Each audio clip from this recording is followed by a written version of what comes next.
우리 주님이 이 땅에 오신 것은 우리를 위해서 십자가에서 희생하시기 위해서 오셨죠. 출애굽기에 있는 말씀으로 살펴보면 어린 양으로 오셨어요. 그 피를 문 임방과 설주에 발랐을 때에 죽음의 사자들이 그 피를 보고 넘어가리라. 넘어간다. 유월한다 해서 유월절 그러지 않습니까? 영어로는 패스오버, 또 히브리 말로는 페사흐 그러는데 예수님이 유월절 양으로 오셨어요. 그리고 우리를 위해서 죽으셨고 주님의 피로 인해서, 어린 양의 피로 인해서 우리가 구원받는다 하는 사실을 우리가 다 믿으시죠. 예수님의 마지막 한 주간은 우리가 고난주간이라 그렇게 부르는데 주일날에 예루살렘 입성하는 것이 양을 선택하는 것하고 같은 날짜에 이루어졌습니다. 그 다음에 유월절을 지킬 때 누룩 없는 빵을 먹어야 되기 때문에 집에 누룩을 싹 없애요. 집에 샅샅이 뒤져서 과자 부스러기라도 있으면 거기다 누룩이 들어갔죠. 이제 부풀려 가지고 이렇게 만든 거니까 그 전부 다 모아가지고 동네 어귀에 와서 다 불태웁니다. 누룩이 하나도 없도록 해놓고 유월절을 맞이해요. 우리 주님도 십자가에서 돌아가시기 전에 제일 먼저 월요일 날 뭘 하셨냐면 성전 정화를 하셨어요. 성전에 들어갔더니 이 온갖 탐욕을 가지고 그 성전을 하나님께 예배하는 집을, 기도의 집을 소굴로, 강도의 소굴로 만들었다. 우리 주님이 그렇게 하시면서 성전의 모든 그런 것을 내어 쫓으시고 성전 정화를 하셨죠. 누룩을 없애는 일을 하셨어요. 그 다음에 이제 화요일이 되면은 이 종교 지도자들이 예수님을 향해서 날카로운 질문을 합니다. 뭐 성전 정화하고 너 뭐 이렇게 하는데 무슨 권세로 이렇게 하냐. 우리는 대제사장의 허락을 받아가지고 대제사장의 명령으로 이런 거 하고 하는데 당신은 도대체 무슨 권세로 합니까? 뭐 이렇게 질문해왔죠. 자, 그러니까 이게 뭐냐면 시험을 하는 거예요. 정말 당신의 권세가 어디서부터 왔냐? 위로부터 왔냐? 땅으로부터 왔냐? 이런 거 이제 시험을 한 거예요. 예수님이 거기에 조금의 흠도 잡히지 않으셨죠. 그 양을 이제 선택을 해놓고 그 양이 흠이 있는지 없는지 양을 잡을 때까지 계속 검사를 하는데 이들이 이제 예수님 십자가에 돌아가실 때까지 계속 검사를 했죠. 빌라도가 마지막 최종 검사를 했는데 3번이나 검사를 했는데 내가 3번이나 이 사람의 죄에 대해서 샅샅이 신문했는데 죄가 없다 이렇게 선언하셨어요. 그러니까 이제 수요일 되면 안 되겠다. 이 예수님을 죽여야 되겠다. 십자가에 못 박아야 되겠다. 이런 이제 음모를 수요일 날 꾸미고요. 목요일 날은 우리가 세족 목요일 그러는데 그 세족식이 어디에 들어있는 순서냐 하면은 유월절 세데르에 들어있는 순서입니다. 원래 이제 손을 씻게 돼 있는데 씻는 순서에 제자들의 발을 씻어 주신 거예요. 그래서 사실 세족식 기억하는 것도 너무너무 귀하지만 사실은 유월절 세데르를 한번 해봐야 돼요. 그래서 우리가 이제 유월절이 되면 이제 곧 있으면 유월절이 되거든요. 유월절 세데르를 실제로 매년 이제 하고 있습니다. 그 안에 세족식이 있어요. 그리고 이제 예수님이 금요일 날 돌아가셨잖아요. 유대 날짜에 의하면은 같은 날 유월절 세데를 드시고 같은 날 유월절 어린 양으로 돌아가신 거예요. 왜냐하면 목요일 저녁에 시작해서 금요일 날 해질 때까지가 하루니까 유대인들에게는. 우리는 이제 날짜가 바뀌어 버려요. 밤 12시를 기준으로 날짜가 바뀌지만 우리 목요일 금요일 그러지만 사실은 유대인들에게는 같은 날이에요. 같은 날 그 어린 양의 고기를 불에 구워서 쓴나물과 함께 이 맛자, 이제 이 맛자라고 하잖아요. 이 맛자와 함께 우리말 성경에는 이제 무교병이라고 되어 있는데 그렇게 드시고 겟세마네 동산에 가서 기도하시고 체포당하시고 그 다음에 신문 받으시고 십자가에 못 박혀서 돌아가셨어요. 다 이루었다. 테텔레스타이 이렇게 말씀하시고 돌아가셨어요. 그때 성전의 휘장, 그 성전의 휘장은 지성소에 들어가는 문의 역할을 하는 거거든요. 대제사장만 들어가는데 1년에 딱 하루, 대속죄일 딱 하루 그 휘장을 두려운 마음으로 떨면서 거기 들어가 벌벌벌 떨면서 거룩하신 하나님 앞에 가야 되는 건 나는 죄 있으니까 이 죄에 대한 속죄 제사를 드리고 나서 들어가지만 두려운 마음으로 들어가요.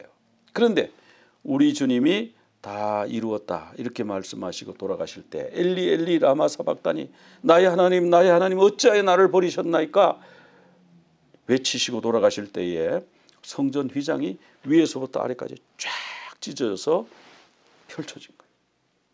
그건 무슨 말씀이냐면 누구든지 와라. 언제든지 와라. 대제사장 아니라도 누구든지 와라. 그런데 누구를 통해서 와라? 이 찢어진 휘장을 통해서 들어오라.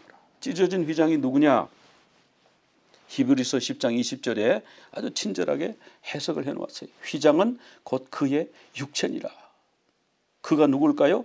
예수님의 육체니라. 예수님이 십자가에서 못 박혀 돌아가신 그것이 바로 하나님 앞에 죄 때문에 갈 수 없던 그 장막을 우리 예수님 십자가 희생당하심으로 그 죄 문제를 해결하셔서 하나님 앞으로 누구든지 담대히 나올 수 있도록 열어주신 길이다 말이죠. 우리를 위해서 열어놓은 새로운 살 길이다. 그리고 그 휘장은 그분의 육체다. 이렇게 이제 성경 말씀에 해석을 하고 있죠. 그래서 예수님 돌아가시고 그걸 보니까 이제 해가 지면 새로 하루가 시작이 되는데 그날이 언제예요? 안식이래요. 무교절 안식이래요. 그러니까 이거 이렇게 나무에 달린 채로 십자가에 달린 채로 이렇게 둘 수가 없다. 그래서 장례를 빨리 이제 지내야 되는데 아리마대 사람 그 부자 공회원인 사람 아주 존경받는 요셉이라고 하는 사람이 와서 그 시체를 나에게 주시오. 빌라도가 이 사람이 아주 그 신중한 사람이에요. 예수님 신문할 때도 아주 신중하게 자세하게 세밀하게 신문했고 그 시신을 달라 그러니까 빌라도가 그냥 덜렁 주지 않고요. 딱 점검을 하는 거예요. 죽은 지 얼마나 됐냐? 오래됐냐? 백부장한테 물어보는 거야. 그러니까 백부장이 가서 확인을 한 거예요. 정말 죽었냐? 이 십자가에서 그때 창으로 찌르고 할 때 그때 이미 돌아가셨습니다. 죽었습니다. 그래?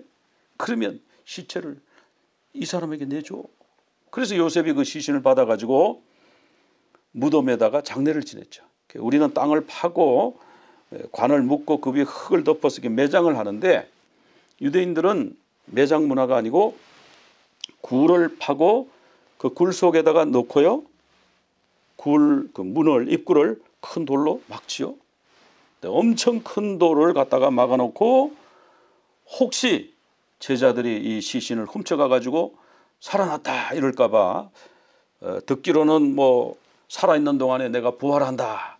3일 만에 부활한다. 이런 말을 하고 다녔다 하더라. 그러니까 정말 제자들이 와가지고 훔쳐가 가지고는 예수님이 돌아가시기 전에 3일 만에 살아나셨다고 그랬는데 정말 살아나셨습니다. 무덤이 비었습니다. 이러면 어떡하냐. 그래서요. 그 문을 임봉을 한 거예요. 임봉을 하고 그것도 부족해서 얼마나 빌라도와 이 대제사장 이 서기관들 이런 사람들이 치밀한지 로마 병정을 딱 갖다가 보초를 세운 거예요. 그런데 이 로마 병정은요. 만약에 죄수가 도망을 가잖아요. 지켰는데 그러면 죄수가 사형수면 이 사람이 사형당해야 돼요. 죄수가 곤장을 100대를 맞게 돼 있으면 그만한 죄면은 이 놓쳐버린 로마 병정이 곤장을 100대를 맞아야 되는 거예요. 그러니까 이거 지키는데요. 그냥 뭐 설렁설렁 농담해가면서 꾸벅꾸벅 졸아가면서 지킨다는 있을 수가 없어요. 목숨 걸고 지키는 거예요. 그래서 이 여인들이 볼 때 그 여인들이 와서 가만히 봐. 예수님을 평소에 너무너무 존경하고 우리 예수님 왜 죄 없는데 왜 돌아가셨을까? 이렇게 생각하던 여인들이 그 무덤을 보니까 와 우리는 저 돌을 굴릴 수가 없어. 그리고 예수님이 3일 만에 다시 살아나신다고 여러 번 말씀하셨어요. 여기 제가 3구절만 적었는데 10대 구절 정도 돼요. 많아요. 그리고 또 구약 성경에 요나가 물고기 뱃속에 3일 동안 들어가 있다가 나왔지 않습니까? 그것도 예수님의 부활의 예표거든요. 예수님이 이 시대에 요나의 표적밖에 보일 것이 없다, 이렇게 말씀하신 것이 바로 요나가 부활의 예표라는 거예요. 무덤에 장사되었다가 3일 만에 부활하는 예표라는 거예요. 그러니까 이런 말씀을 여러 군데에서 하셨는데 이 여인들이 그런 말씀을 기억했겠죠. 장로들과 대제사장들과 서기관들에게 많은 고난을 받고 채찍에 맞고, 너가 그런 이런 잘못을 했잖아, 그 모함을 받고 십자가에 죽임을 당하고, 마태복음 20장 19절에는 십자가에 못 박아 죽을 것이다, 그거 말씀하셨잖아요. 예수님이 직접 이방인에게 넘겨주어, 이방인이 누굽니까? 로마 사람에게 넘겨주어서 조롱하고 막 때리면서 누가 너를 때렸는지 메시아라면 한번 맞춰봐라, 너가 정말 하나님의 아들이면 십자가에서 한번 내려와 봐라, 채찍질 당하고 십자가에 못 박혀서 죽게 될 것이다, 내가 죽게 될 것이다, 그러나 3일 만에 다시 살아날 것이다, 그 얘기를 예수님이 수도 없이 많이 하셨거든요. 이 여인들이 그걸 알았어요. 예수님이 3일 만에 살아나신다 그랬어. 그렇지만 그게 정말 그렇겠어? 그게 정말 그렇겠어? 그러니까 예수님 시신에 우리가 마지막 작별 인사도 못했잖아. 그냥 로마 병정들이 막 지키고 뭐 그냥 갖다 막 끌고 가고 뭐 이래서 우리는 예수님 마지막 가는 인사도 못했어. 그러니까 우리 예수님 찾아가서 향품이라도 발라드렸죠. 예수님 시신 썩지 않도록 좀 오래 가라고. 오래 가면 얼마 가겠어요?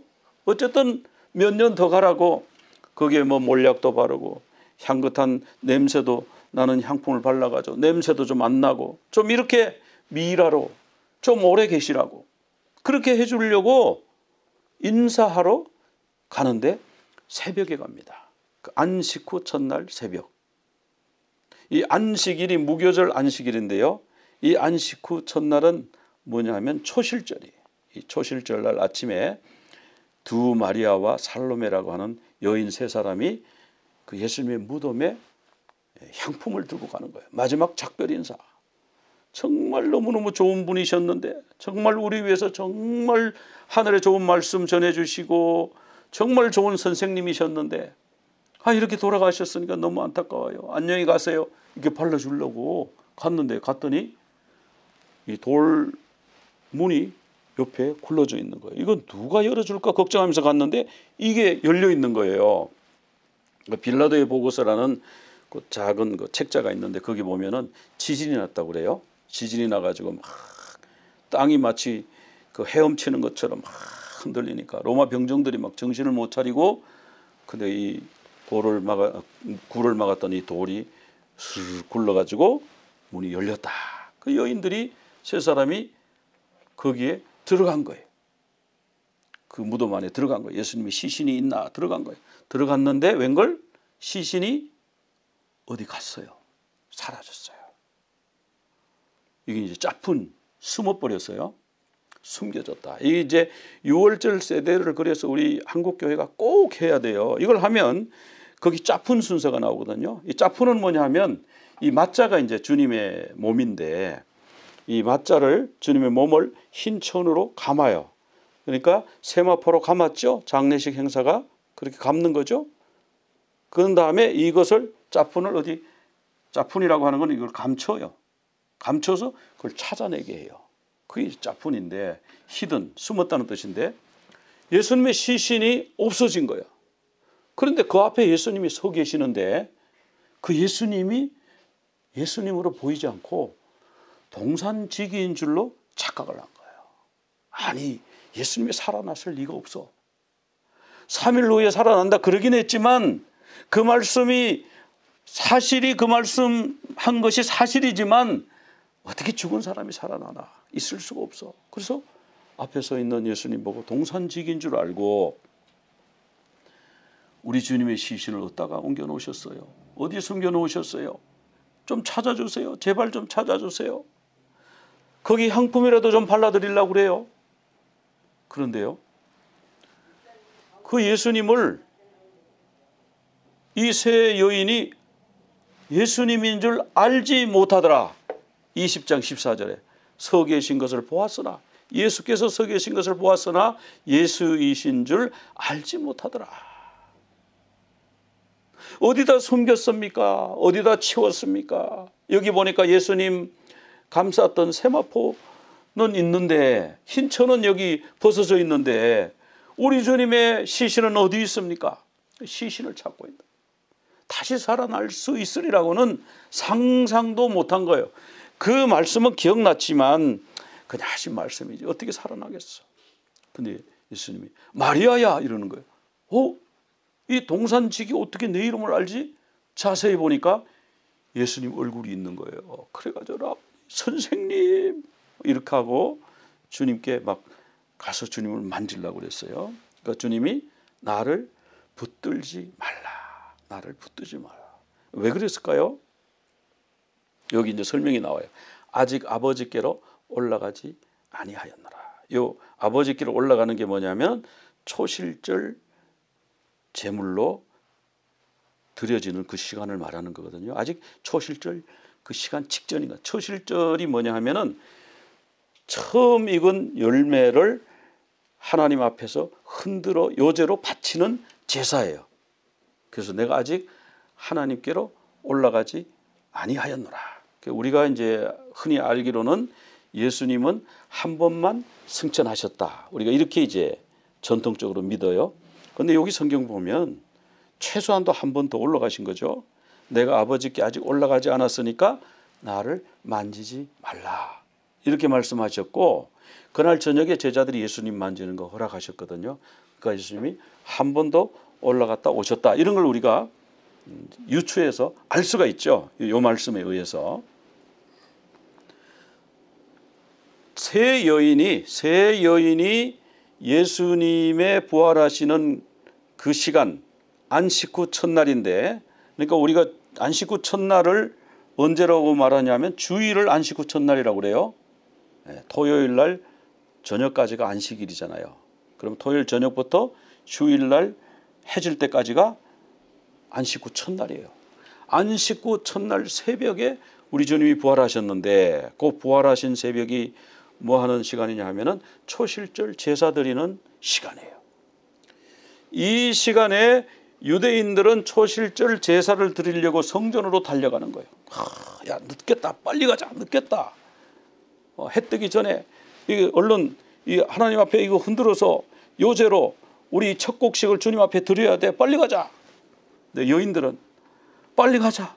우리 주님 해가 다 뜨기 전에 다른 사람들이 보기 전에 얼른 달려가서 우리 주님 몸에 향품이라도 발라드려야 되는데 그 돌을 누가 굴려주겠냐. 뭐 걱정하면서 그들은 또 뛰어갔죠. 그런데 이 초실절 아침에 일어난 사건이 유대인들은 성전으로 달려가고 여인들은 무덤으로 달려가고. 자, 이 초실절은 욤하 비쿠름이라고 그러는데요. 비쿠르가 첫 열매, 보리 첫 단, 아직 보리를 수확하기 전에 맨 처음에 한 단을요, 제일 실한 거 한 단을 묶어가지고 성전에 갔다가 바치는 절기예요. 자, 레위기 23장 10절에 나와요. 보통은 곡식을 이 탈곡을 해가지고 또 갈아가지고 아주 곱게 가는 걸 솔렛이라고 그러잖아요. 고운 가루로 만들어가지고 가루를 바치든지 빵을 만들어가지고 바치든지 그렇게 하게 돼 있는데 이 초실절에는요, 곡물의 첫 이삭 한 단, 곡식의 첫 이삭 한 단을 가져와라. 그렇게 하시는 거예요. 그러니까 아무것도 가공하지 말고 탈곡도 하지 말고 떨어서 씨앗을 빼내지도 말고 그 줄기가 달려있는 그대로, 짚이 달려있는 그대로 그냥 묶어가지고 와서 그 묶어가지고 오는 그 단을 뭐라는 오메르를 가지고 와서 제사장이 어떻게 해요? 제사장이 그걸 받아가지고 제단의 북쪽에 섭니다. 북동쪽에 서가지고 서쪽을 향해서 막 흔드는 거예요. 안식 후 첫날, 안식일 이튿날 새벽에 해 뜰 때 막 흔드는 거예요. 다른 제사는요 그렇게 흔들지 않아요. 그런데 이거는 막 흔들어요. 왜 그럴까요? 잠자는 자여 일어나라, 부활하라, 그런 거죠. 이렇게 한 단을 주님 앞에 가져가서 흔들어서 바치는 것이 바로 초실절 제사예요.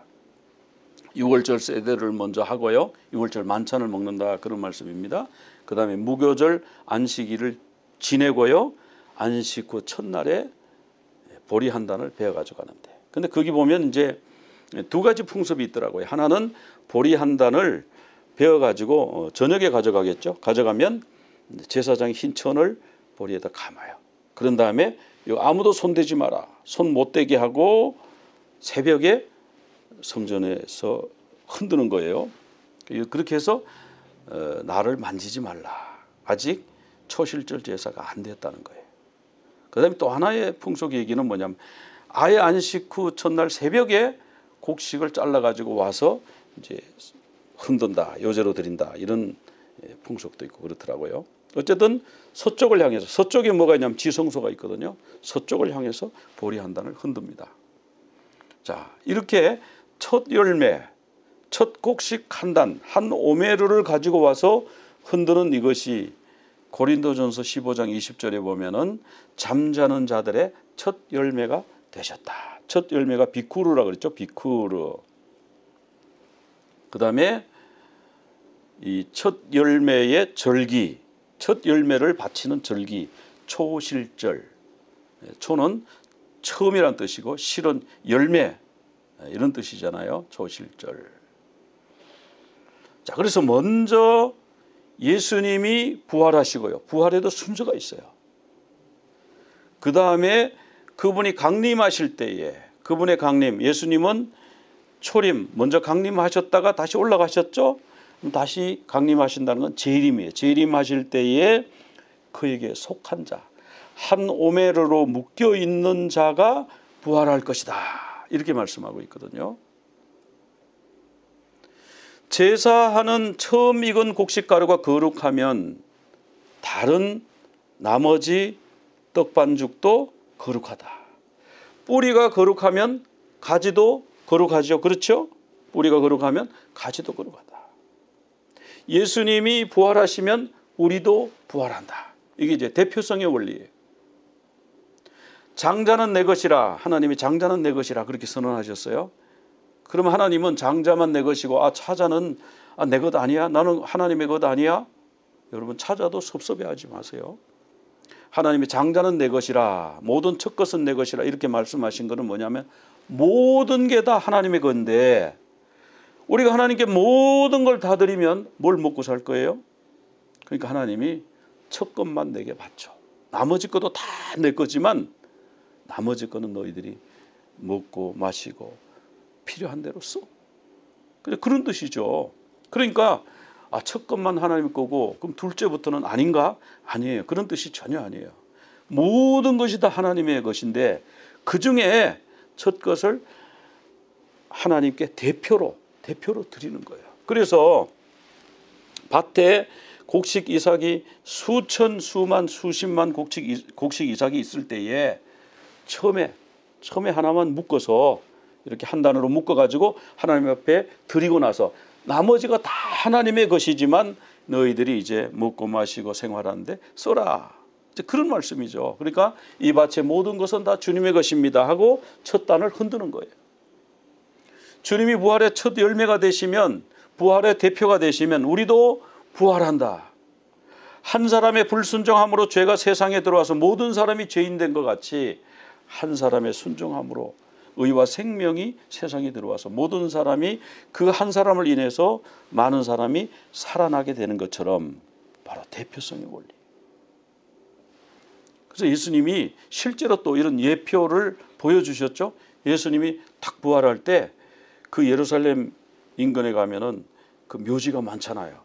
그 묘지에 무덤 문이 탁 열리면서 잠자는 성도들이 일어나서 거룩한 성으로 들어갔다. 예루살렘으로 들어간 거예요. 엊그제 장례 지냈는데 그때 그 사람 맞아요? 똑같이 생긴 사람이에요? 그 사람 맞습니다. 살아났습니다. 근데 이분들은 영원히 산 게 아니고 예표로 잠깐 살았다가 다시 죽었죠. 그리고 이제 우리 주님 재림하실 때에 부활하는데 우리 예수님처럼 우리 모두도 다 부활하게 될 것이다. 그래서 예수님이 부활의 첫 열매고 우리가 그 다음에 주님의 단어로 묶여 있으면 주님께 묶여 있으면 함께 다 부활하게 되는 대표성의 원리. 한 사람의 순종하지 않음으로 많은 사람이 죄인 되었고 한 사람의 순종함으로 말미암아 많은 사람이 의인 되었고 한 사람의 부활로 말미암아 많은 사람이 부활할 것이다. 그런 말씀이에요. 언제? 주님 재림하실 때 마지막 나팔 소리가 날 때에 순식간에 호련히 다 변화된다고 그랬어요. 그래서 우리가 죽지 않은 사람도 변화되고 먼저는 죽은 사람들이 부활할 것이다. 그런 말씀이 성경에 나오잖아요. 그런데 주님께 우리가 묶여 있다고 하는데 어떻게 묶는 거예요? 뭐 동아줄을 구해가지고 묶는 거예요? 뭐 와이어로 묶는 거예요? 뭘로 묶을 거예요? 우리가 주님께 묶여 있어야 부활한다고 그러는데 어떻게 하면 묶여 있을 수가 있어요? 로마서 8장 11절에 답이 있더라고요. 예수를 죽은 자 가운데서 살리신 이의 영, 뭐죠? 성령님이 너희 안에 거하시면 그의 영으로 말미암아 성령으로 말미암아 너희 죽을 몸도 살리시리라. 우리가 주님과 한 단어로 묶여 있다는 건요, 성령을 받아야 되는 거예요. 어떤 사람들은 교회 열심히 나오지만 성령을 거부해요. 뭐 내 눈에 보이지도 않고 그거 정말 사실입니까? 이렇게 거부하고 불신하는 사람도 있어요. 근데요, 주님께 묶여 있다고 하는 사람은요, 우리 속에 누가 있어야 된다고 여기 나와요? 너희 안에 누가 거하시면, 너희 안에 그 영이 거하시면, 그 영이 누구예요? 예수를 죽은 자 가운데서 살리신 부활하게 하신 영, 성령, 하나님의 영이 우리 안에 거하셔야 그 영으로 말미암아 우리도 죽을 몸도 살리시리라, 부활하리라 말씀하셨잖아요. 그래서 주님과 우리가 한 오메르로, 한 단어로 묶여 있으려면 성령을 받아야 돼요. 그리고 성령 안에 계속 거해야 돼요. 어느 날은 묶여 있었는데 어느 날 보니까 빠져가지고 혼자 돌아다니고 있어. 그런 사람들이 있죠. 교회 잘 나오다가 어느 날 보니까 이제 안 믿어. 그때부터는 나는 자유인입니다. 여기도 가고 저기도 가고 신앙의 결정권은 나에게 있어요. 혼자 빠져가지고 돌아다니고. 묶여 있어야 부활하는데, 여러분 묶여있는 여러분 다 되시기를 바랍니다. 곡식의 첫 단, 이 오메르를 요제로 드린 것처럼 이 한 단에 묶여있는 자는 다 흔들림을 받는 거예요. 부활하는 거예요. 예바레checha 아도나이 ve'ish merecha 야에 아도나이 pana elecha vehunika yisa adona이 pana elecha ve'aseh lecha shalom ve'aseh lecha shalom yevarechecha Adonai ve'ish merecha ya'eh Adonai panav elecha vehu